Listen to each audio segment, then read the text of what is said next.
Assalamualaikum warahmatullahi wabarakatuh.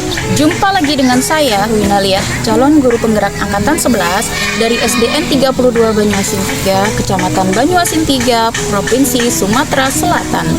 Kali ini saya akan mewawancarai dua kepala sekolah, yaitu Ibu Lestari Kasierti SPD selaku Kepala SDN 32 Banyuasin 3 dan Ibu Tri Umi Kalsum Sarjana Sosial dari KB Nurseri Desa Terpijing 3, Kecamatan Lais, Kabupaten Musi, Banyuasin.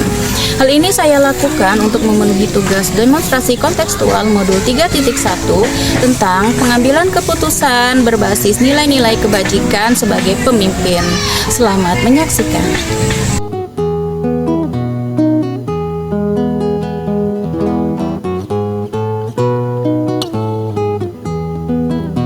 Terima kasih saya ucapkan kepada Bapak Joni SPD selaku fasilitator saya dan Ibu Desi Arianti SPD SD selaku pengajar praktik saya yang selalu memberikan motivasi dan bimbingan kepada saya.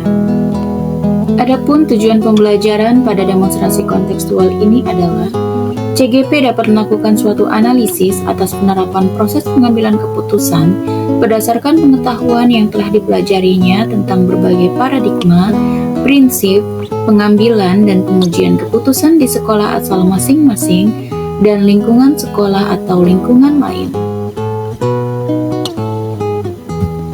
Berikut adalah video kegiatan wawancara dengan dua pimpinan atau kepala sekolah.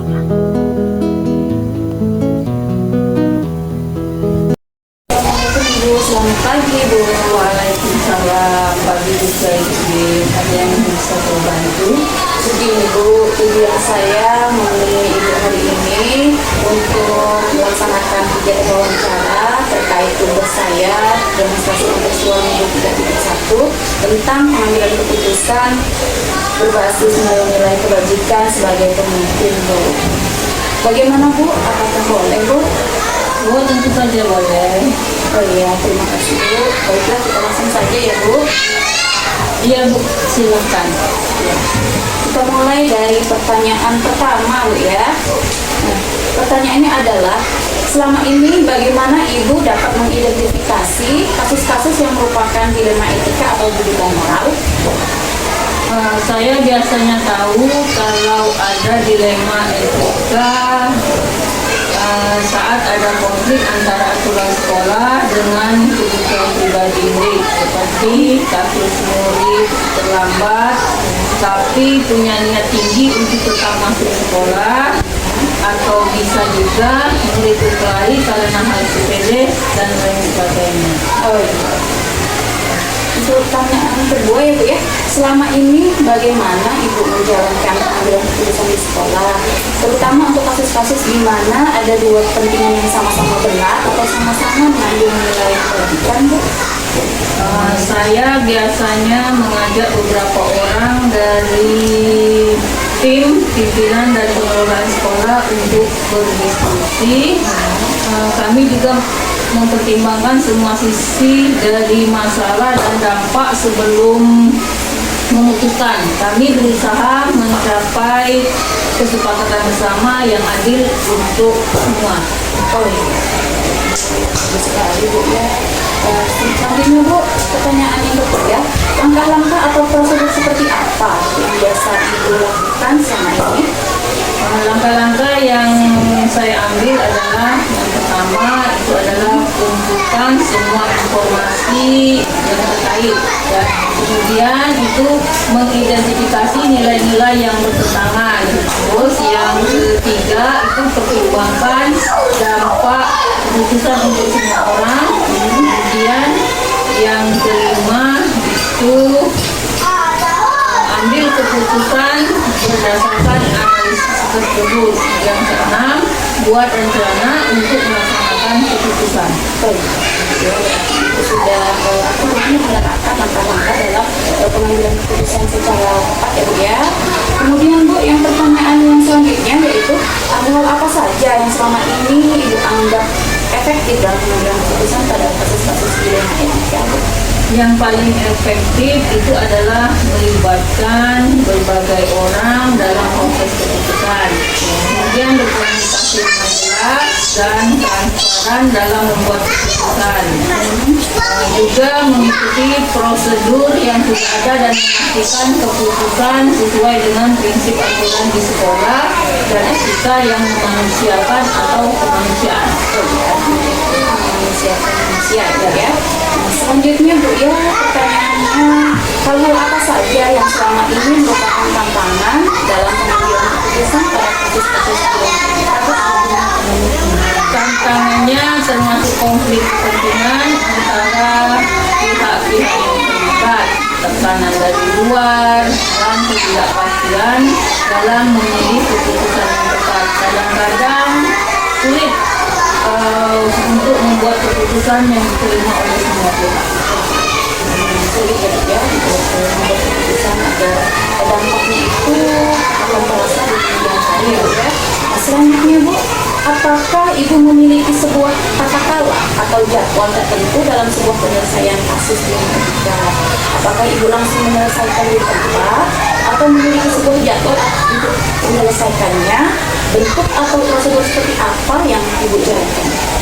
Kalau saya tidak selalu punya jadwal tetap, tapi saya selalu berusaha untuk menyelesaikan masalah secepat mungkin. Misalnya ambil untuk memastikan semua langkah diambil dengan hati-hati biasanya. Nah, saya juga membuat rencana dan memberikan tenggang waktu untuk setiap langkah, tetapi tetap fleksibel jika situasi itu berubah. Baiklah Bu, untuk pertanyaan selanjutnya ya Bu ya, adakah seseorang atau faktor-faktor apa yang selama ini mempermudah atau membantu Ibu dalam pengambilan keputusan dalam kasus-kasus dilema etika Bu? Dukungan dari tim yang kompak dan memiliki pedoman etika yang jelas sangat membantu saya. Terkadang saya juga melibatkan konsultan atau mediator dari luar jika diperlukan ya untuk mendapatkan pandangan tambahan atau dukungan dan keterlibatan seluruh warga sekolah bisa sangat memudahkan proses keputusan. Oh iya, berarti Bu, dalam pengambilan keputusan Ibu tetap mengutamakan dukungan dari internal dulu ya Bu ya. Seandainya nanti memang sudah tidak bisa untuk dilaksanakan pengambilan keputusan dari internal, berarti kita tetap membutuhkan dukungan dari luar ya sebagai mediator seperti itu Bu ya, untuk menengahi keputusan yang akan kita ambil ya, tidak bijaksana sekali.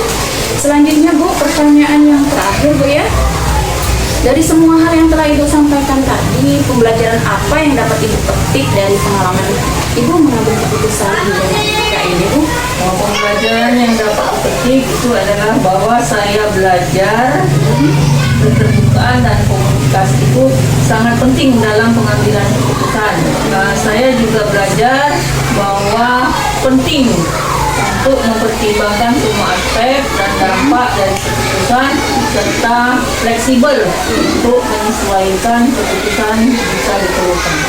Oh iya Bu, bagus sekali ya jawaban-jawaban dari Ibu, sangat menarik menurut saya ya Bu ya. Dan ini Bu, saya akan menarik kesimpulan dari hasil wawancara kita hari ini.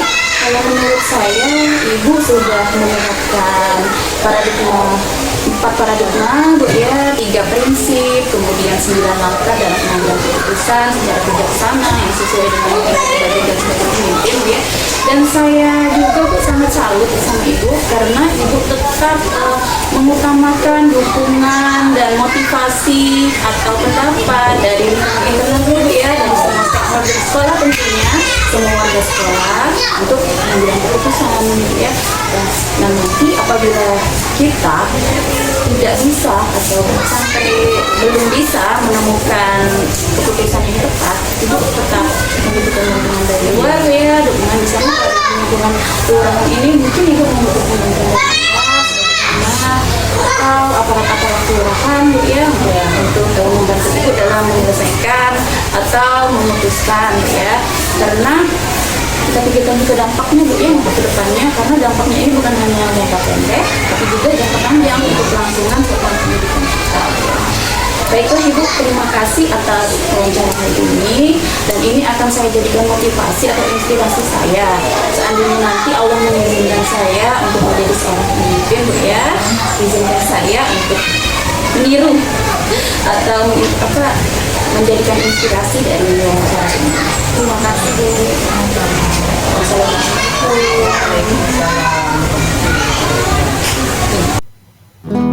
Berikut ini adalah hasil wawancara dengan narasumber 2, yaitu Ibu Tri Umi Kalsum Sarjana Sosial, Kepala KB Nur Seri, Kecamatan Lais, Kabupaten Musi Banyuasin. Selamat menyaksikan.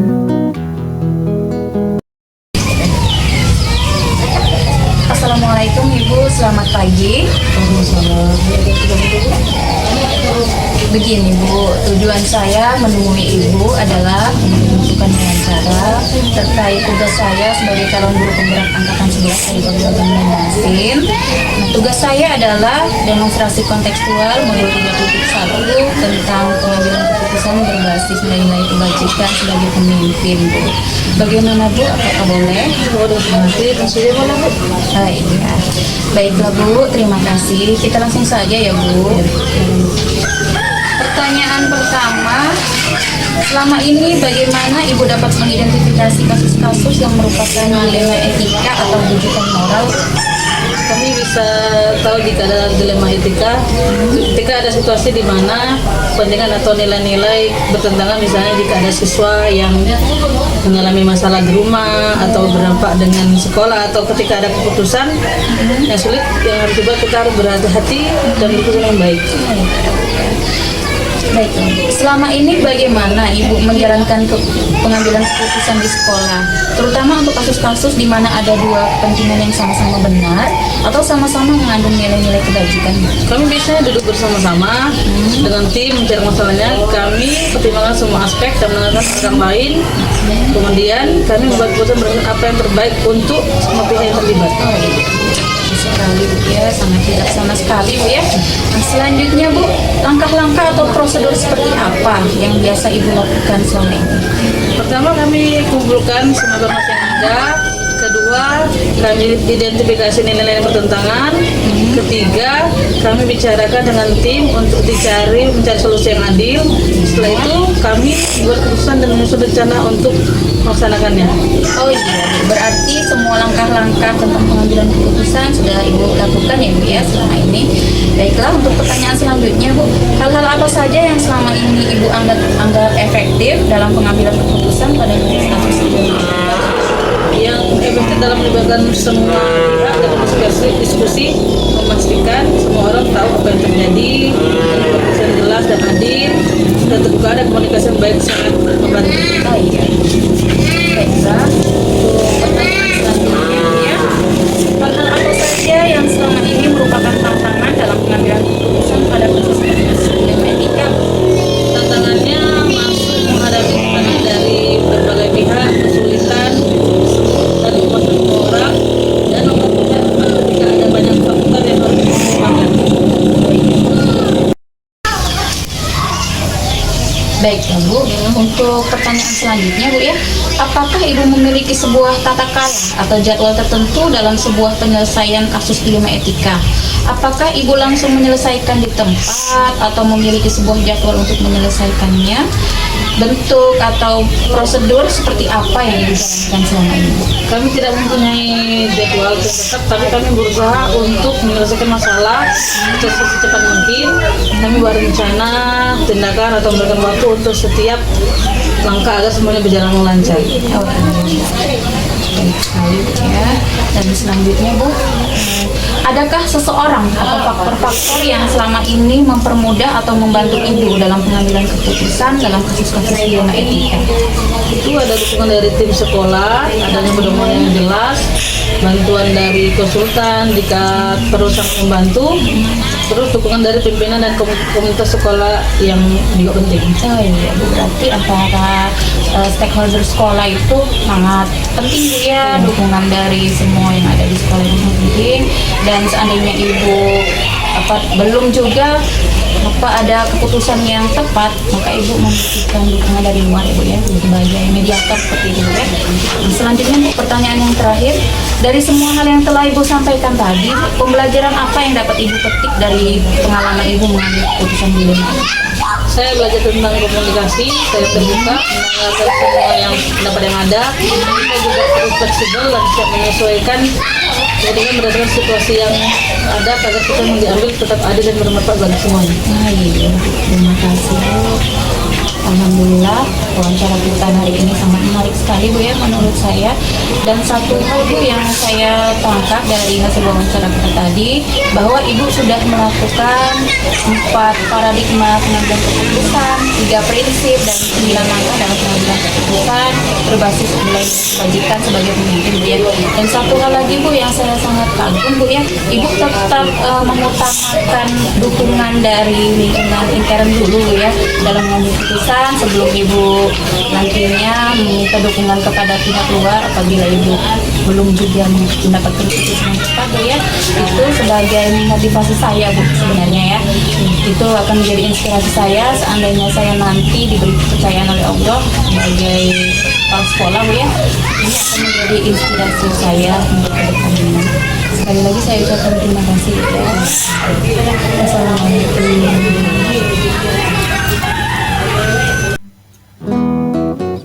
Analisis dan refleksi. Analisis dan lakukan refleksi atas hasil wawancara tersebut. 1. Hal-hal menarik dan pertanyaan mengganjal. Hasil wawancara menunjukkan bahwa kepala sekolah memandang pengambilan keputusan dalam kasus dilema etika dengan hati-hati dan penuh pertimbangan. Hal yang menarik adalah adanya fokus pada keterlibatan tim dan komunikasi terbuka dan dalam proses pengambilan keputusan. Namun, ada pertanyaan mengganjal tentang bagaimana mereka secara sistematis mengevaluasi keputusan yang diambil, terutama dalam situasi yang kompleks dan memerlukan penilaian mendalam.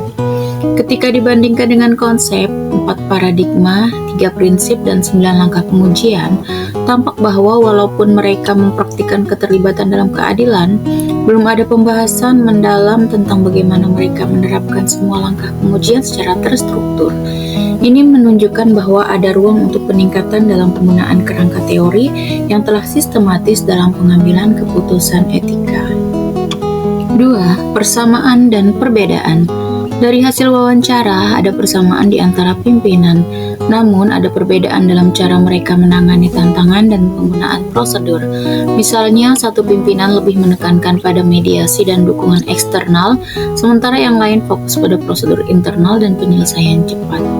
Hal yang menonjol adalah bagaimana masing-masing di pimpinan mengatasi tekanan dan tantangan yang berbeda, yang mencerminkan gaya kepemimpinan dan pengalaman pribadi mereka. 3. Rencana dan pengukuran efektivitas. Rencana ke depan dalam mengatasi dilema etika, para pemimpin harus meningkatkan prosedur pengambilan keputusan, yaitu menggunakan 4 paradigma, 3 prinsip, dan 9 langkah pengujian.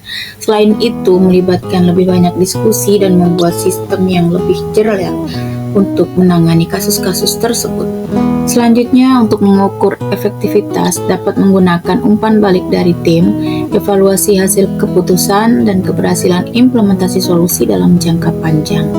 Penilaian ini akan membantu para pemimpin dalam memperbaiki proses dan membuat keputusan yang lebih baik di masa depan. 4. Penerapan pengambilan keputusan. Saya akan menerapkan prinsip-prinsip pengambilan keputusan dilema etika dengan memastikan bahwa setiap keputusan mempertimbangkan semua aspek dan melibatkan masukan dari beberapa pihak. Saya akan mulai dengan melibatkan murid dan kolega dalam diskusi tentang keputusan yang berdampak pada mereka, memastikan semua suara didengar, dan menggunakan prosedur yang sistematis untuk menguji keputusan yang diambil, yaitu menggunakan 4 paradigma, 3 prinsip, dan 9 langkah pengujian. Penerapan ini tentu saja akan dimulai segera dan akan menjadi bagian dari proses rutin dalam menangani kasus-kasus etika di lingkungan sekolah. Demikian, semoga pemaparan ini dapat menginspirasi. Semoga tergerak, lekas bergerak, dan mari menggerakkan. Wassalamualaikum warahmatullahi wabarakatuh.